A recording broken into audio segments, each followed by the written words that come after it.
Okay. So I will do one by one. So several sketches. So select pencil and 4B. So yeah, I talked to some people like how to do the when you send me the sketch, I said okay, need a more like dynamic. So somehow like okay, I know you learn that. For example, you draw a figure.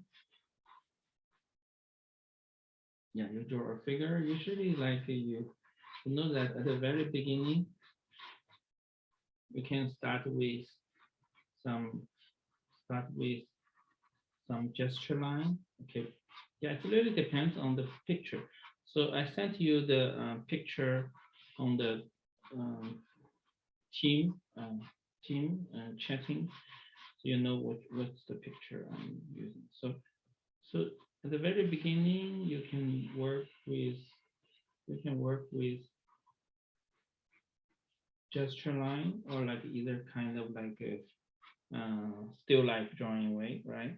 But then when we do like this, probably you feel like it's not really dynamic yet.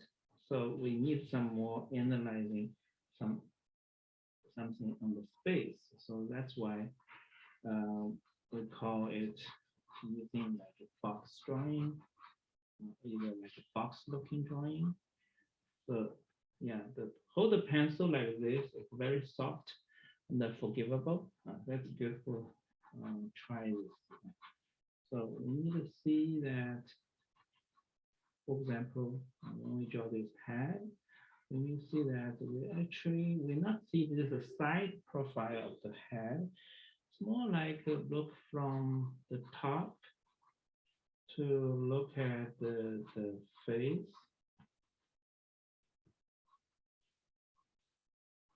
So you can see the head is more like this kind of the box, right? You can feel that it's more like this kind of a box. Although when I doing this, I call it like a searching, like a searching, not really one time check. So yeah, if you really sophisticated, of course, a one time drawing, just an outline, you will feel this kind of yeah structural um, thing in the space. But at the very beginning, we have to like a search, try to figure it out. You can see that okay, we have the neck. Of course, when we look at the photo, we can see that these are muscle, right? So, but however, when we see this muscle, you don't just draw this muscle. We understand. Here is the sternocleidomastoid muscle. However, we don't draw this muscle, but we just look at the whole neck and try to understand this is like uh, more like a cube, more no cube, not like a cylinder, but it's more round, and then we can see this kind of a button of the cylinder. So this is more important, right? You can see this. So now we can feel like, oh, it's actually planted onto the chest. So of course, this is shoulder girdle have lots of muscle and lots of things make it so big.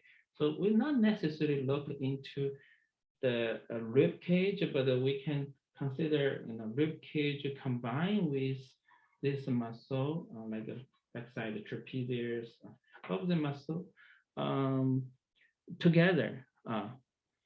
So all this together, but we can consider this the whole chest, including these muscles, is combined together, and it looks like a box. Looks like a box, and the box itself is looking like this kind of situation, looking like this one. So of course, here's a deltoid. We can see the shoulder muscle, right? But the first of all thing is we need to see that, okay, this part is wider and this part is shorter because of perspective. right? So this is more important. I can see that something big, it's more important. So of course here we have a scapular and stick out a little bit. So we can change the form a little bit, not totally just a box. It's more like the shape more accurate. Make it like this, right? Yeah. So somehow we have to edit the shape, not just a box or even not just a rib cage, but it's more like a combined muscle and the skeleton combined together the big shape. So this helps us to find them. So this is the rib cage, and then the pelvis. So somehow at that time we needed to much more understand the movement of the torso, that the rib cage and the pelvis are not really in the same direction, but it's more like twisted, rotated because the pelvis has more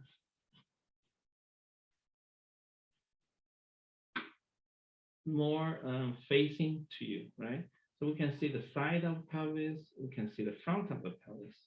But the rib cage, we can see mostly the side of the rib cage, even the back side of the rib cage. So that means the rib cage is more like, if I draw a line like this, more like this way, and the pelvis is more like this, but we'll not actually do this for sketch, but just let you know. So this is kind of relation. So on your sketch, it's very important that you can find this kind of relation on your sketch. So then, okay, so we know that we can find the iliac crest. There's a front side and another back side. Okay, so iliac crest.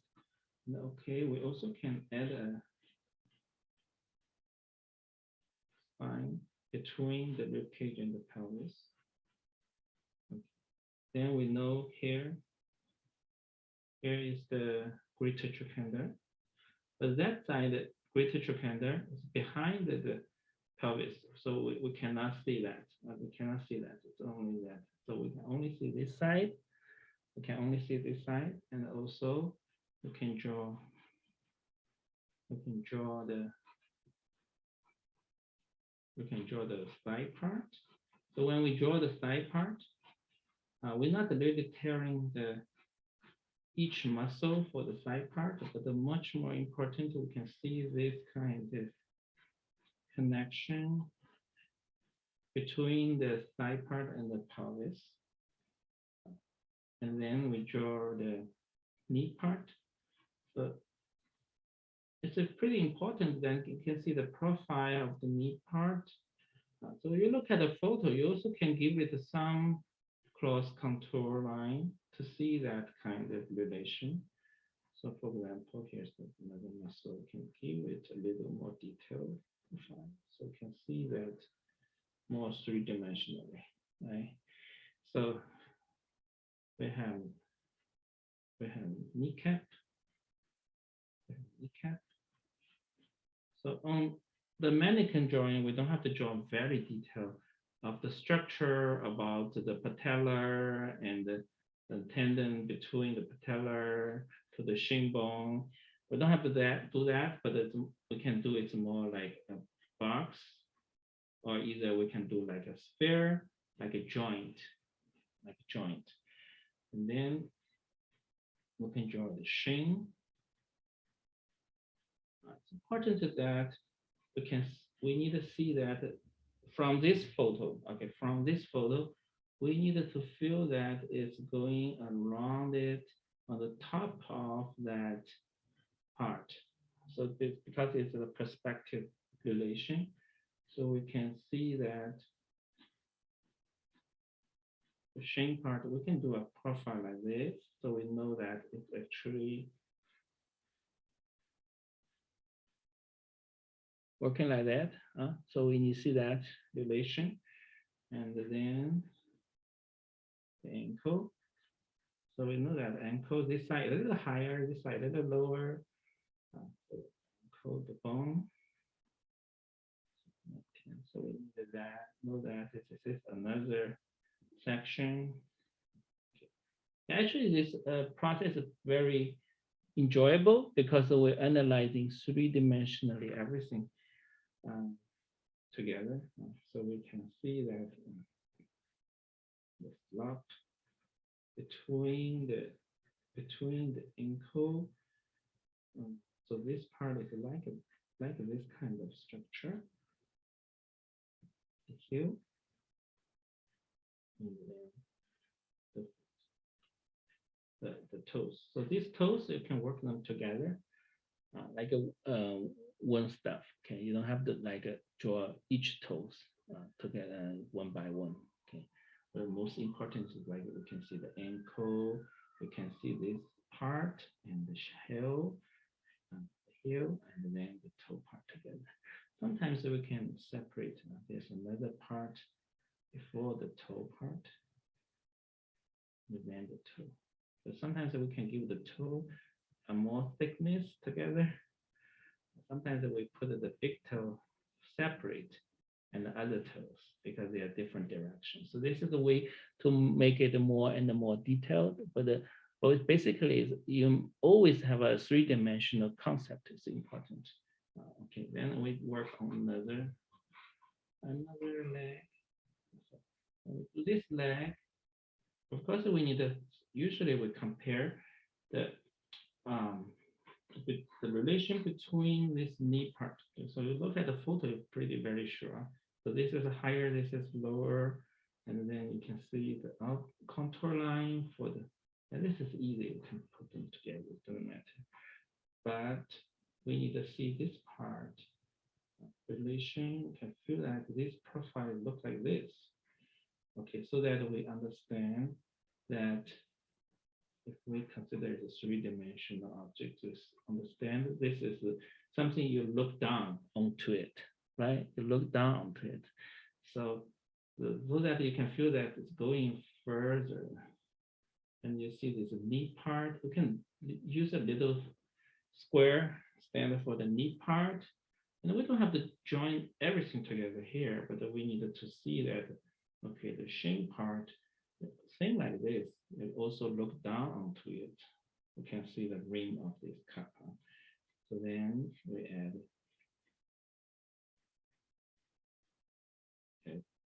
the details, right?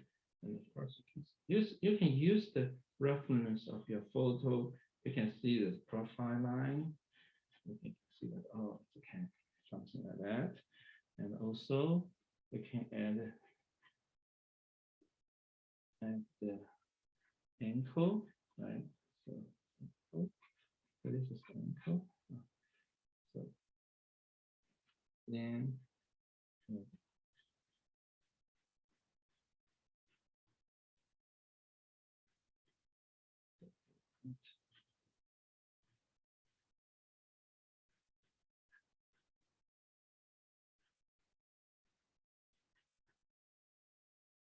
okay, so this is the way to analyze the foot. And then we can add the muscle, like a gluteus muscle. Okay. So actually the inside the skeleton, the ischem is here, right? So actually the gluteus is bigger, so we put that.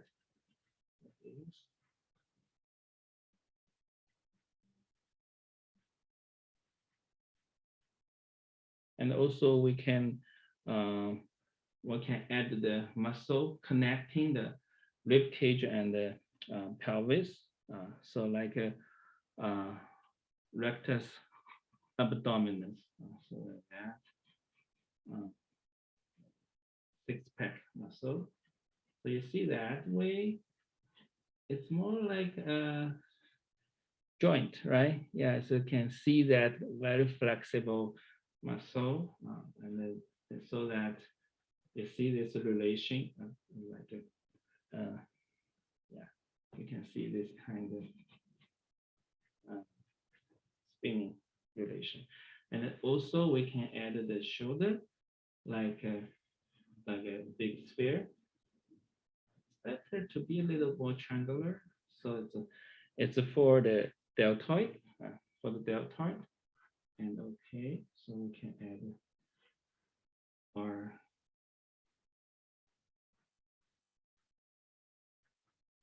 upper arm. And here we add the scapular. Fine. Another part of scapular. Another part of the shoulder. Right. So this is the way. And here is a C7 for the neck. And then we also, so yeah, we have to be patient. So we put the upper arm and the forearm. So when we do the forearm, more triangular, but it's important to see this kind of ring and the elbow. Okay. So this is the way. So then, of course, we also can draw more detailing of here.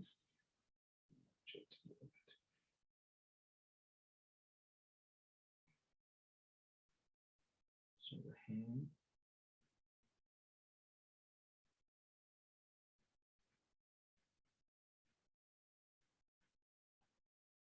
So when I draw a hand, I would like to do it like several different sections thing. So one part is this face. This face is including the thumb and part of the index, but for this side, so let me shade it, maybe easy to tell. Okay, and another side here is the palm part. Okay, and then here is the joint. One joint, and then one section of the fingers and another section. So you can see different parts, different angles, and he has another hand together. This one I only see the thumb and very much foreshortened palm part and very foreshortened, so they are overlapping each other. So that you can see the arm again, and then the elbow. The important thing is here you can see this ring is this kind of circle. Okay, then we can draw the up.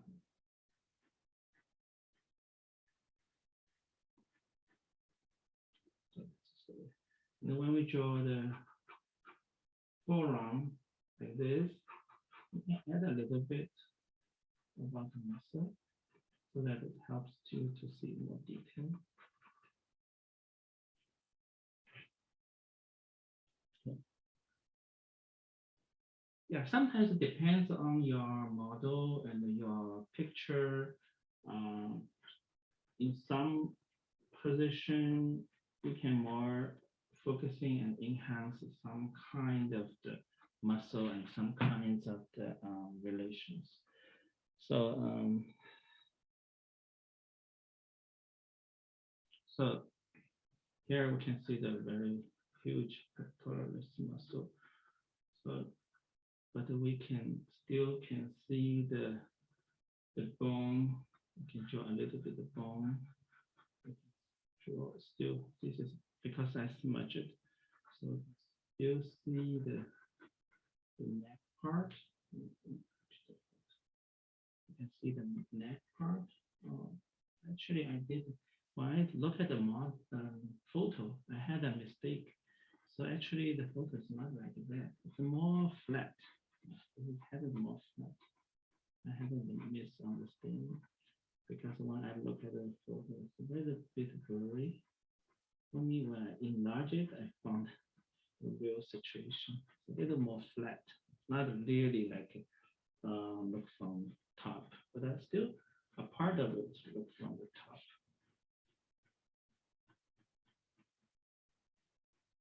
So when we draw the facial part, we can separate into the facial. Here is the zygomatic arc. So we can make that like a crossroad between the front face and the side of the face and the top of the head. So here is more like a cranium. So here's the ear. Yeah, the picture has more hairs on the top of it. It's okay. Yeah, the facial part is a little bit looking down. So you draw this line, you need to see that actually this line is like this. Something like a ring of the we draw objects like this, whatever.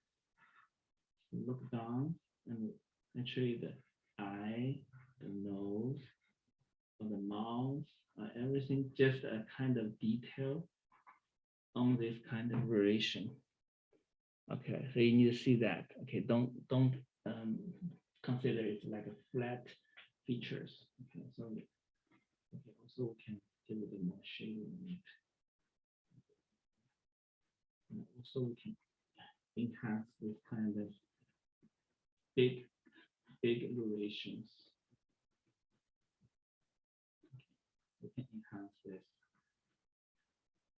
kind of variation.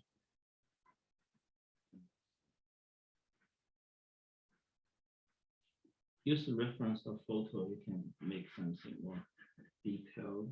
Like here, you can see more rib cage structure. More structure. Like I said, when we do this, it's including rib cage and muscle, right? In this photo, the rib cage is more obvious, and then we can see the muscle. So basically, I added this shading. It helps for creating a box-looking relation. So I'm creating this edge more obvious, and it helps to give it more a very sharp, dynamic facial feeling. And of course, inside in front of it has the muscle. Also,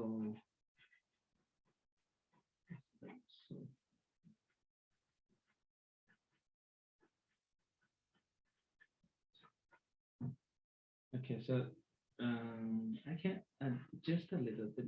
I feel this is a little too long, so I will add this.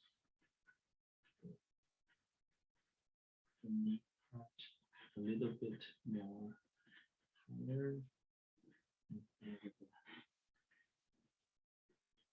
This part a little bit shorter.